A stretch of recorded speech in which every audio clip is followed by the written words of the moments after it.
Danielle. I am pre-op VSG, vertical sleeve gastrectomy.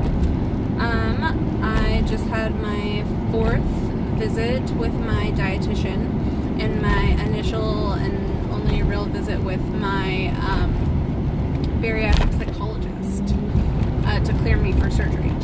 My appointment was on Monday, or yesterday, today's Tuesday, and my insurance requires the 6-month pre-op, 6 months of visits with my dietitian once a month, and then we submit it for insurance approval, and I'll be able to get surgery.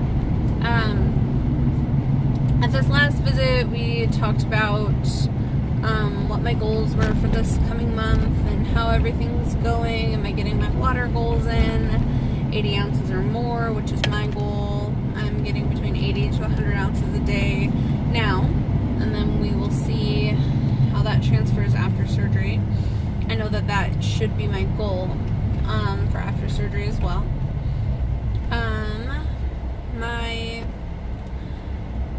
Where I feel that I'm falling this last month and lately is not being 100% faithful in tracking my food when I do eat bad. And as in bad, I mean going out to eat or eating out at lunch instead of eating my own broughton lunch, or eating my own broughton lunch and then eating something out as well. Yes, I still do it. I haven't had surgery yet. I am still trying to make a conscious effort to not make those decisions. But sometimes cravings get through to me and I'm having a bad day and I just do it. I know that I shouldn't. I feel instantly guilty after I do. But I'm working on it. One day at a time. Trying not to eat like an asshole. So, yeah. Learning, or just trying to keep myself more accountable on logging everything, even the bad things, because then it gives me an accurate representation of how many calories I'm eating, how many carbs I'm eating, how much sugar I'm eating. And on those days where I eat bad, I'm eating upwards of 2,500 to 3,000 calories, and I'm like, holy shit. On days that I track and I do good, I eat barely 1,200, if that. So, but within those 1,200 calories, I'm still getting 80 to 90 grams of protein and only eating 67 to 100 grams of carbs. So, I should be doing better. I can do better, and I will be doing better. The other things that we talked about were multivitamins and supplements after surgery. She gave me the suggested of what they like to use, which is the Bariatric Advantage. It's $37 for a bottle per month, which is pretty spendy, but not terrible. I already take vitamin D because in my first set of labs I was deficient. So I take vitamin D I try to remember to take it every day. But she said that since my iron levels were fine, I'm okay to take a multivitamin with 18 to 22.5 milligrams of iron, which is just fine. I don't need to take an extra in addition to that vitamin supplement for iron. So that's good. She told me that I can switch to whatever multivitamin that I want if I can find ones with comparable stats to the Bariatric Advantage, which is good. And yeah, just eating slow, taking 15 to 20 minutes to eat my food. Not drinking 30 minutes before, not drinking 30 minutes after. Chewing my food, that one's hard. Chewing my food right now. I chew, then I swallow. Chew, and then I keep chewing whatever's in my mouth and swallow a little bit more.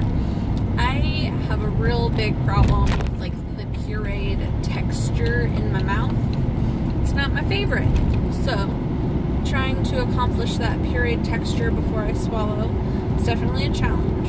But that is what this pre-op phase is for, and what I am so grateful for is that I have the time to practice and to get into these habits now before surgery.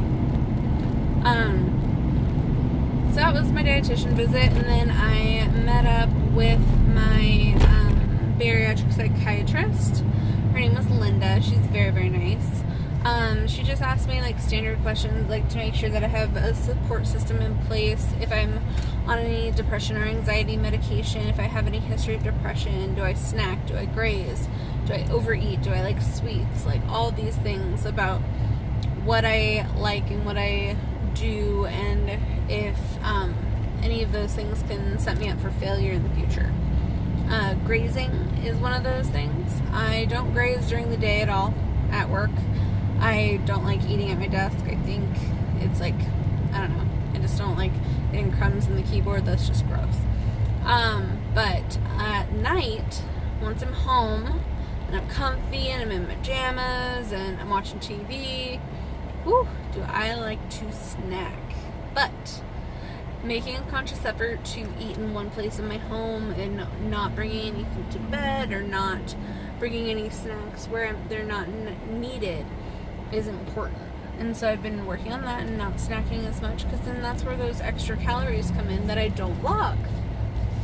So, then one of the other things is I don't really like sweets. I'm not a big fan. I like chips and carbs and bread and stuff like that more than like candy and cake and cupcakes. And I don't like cake at all, actually. I don't really like pie either. So, yeah. She also asked me about like my past history and like if any of my family members are obese, and yeah, my one whole set of my family is overweight and they all have been. Almost everybody has had diabetes or does have diabetes, and I don't want that for my future. I don't want that for my children's future. I want them to learn a healthy, active lifestyle that I didn't really learn. I learned that we sat in front of the TV and ate dinner. I learned that when you were hungry, you could always have a snack, no matter what it would be, whether it be Pringles or Star Crunch or anything that you really wanted. I was allowed to have. I wasn't told, no, you can have some carrots or you can have some celery. You can't have that. Like, I never was given like the healthy snacks. I got whatever I wanted. And so I want to try to teach.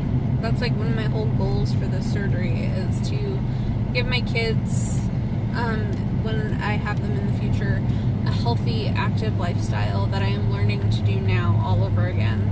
I'm 26, almost 27 years old, and I wasn't brought up like that. So it's like reteaching myself to have a healthy, active lifestyle, and to try to learn how to do all these things is hard, especially when you've done something one way your entire life, and then all of a sudden go and flip a switch, and it's hard.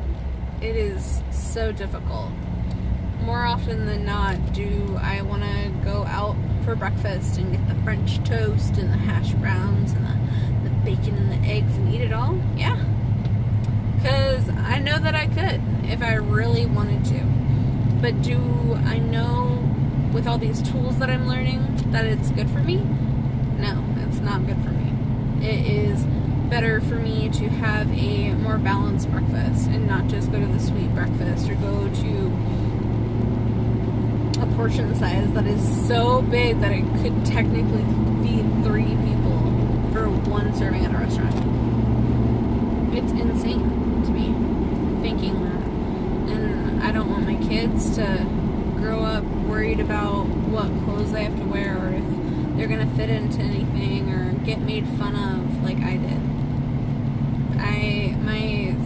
My dad, who's my stepdad, he asks me all the time, like, oh, aren't you concerned about your weight? Or, oh, do we need to get you a bigger size pant? Those look a little tight. And it's like, yeah. When you're 12 shopping in the junior section at Macy's and the 13s and 15s don't really fit anymore, and you're just like, okay, I need bigger pants. And when you have to make that first trip to the women's section when you're a teenager, you feel like you're an old lady. You feel like you can't wear all the cute stuff that your friends are wearing. And it's hard. I don't want that for my kids. I want them to be happy and healthy. And yes, I was a happy kid. Yes, I was large and in charge and didn't really care. Yes, I've been fortunate enough to carry my weight well. None of my friends believe me with how much I weigh. And I'm just like, alright, cool, whatever, I do. That's how much I weigh. Yes, I weigh 250 pounds. Yes, I would. Like, when I weighed 273, yes, I weigh 270 pounds, I promise. But I don't want that for my kids. That's why I'm doing this. I don't want that for the rest of my life. I want to be able to go to American Eagle, pick up some jeans, know that they fit, and not have to fight and break into the biggest sweat of my life trying to try on some pants. Not my idea of a fun time. But, alright. I think that's it for this video. I don't really have, I'm rambling on now. But my bariatric psychiatrist cleared me for surgery, so she thinks that I'm mentally stable enough to have surgery, which I didn't think was going to be a problem. I wasn't too worried about it. And so, what's next? I have a visit with my dietitian 3 more times in June, July, and August. I can submit all of my things and all of my progress to insurance to get approved for surgery at the end of July before my August visit, and then I get to schedule a surgery day.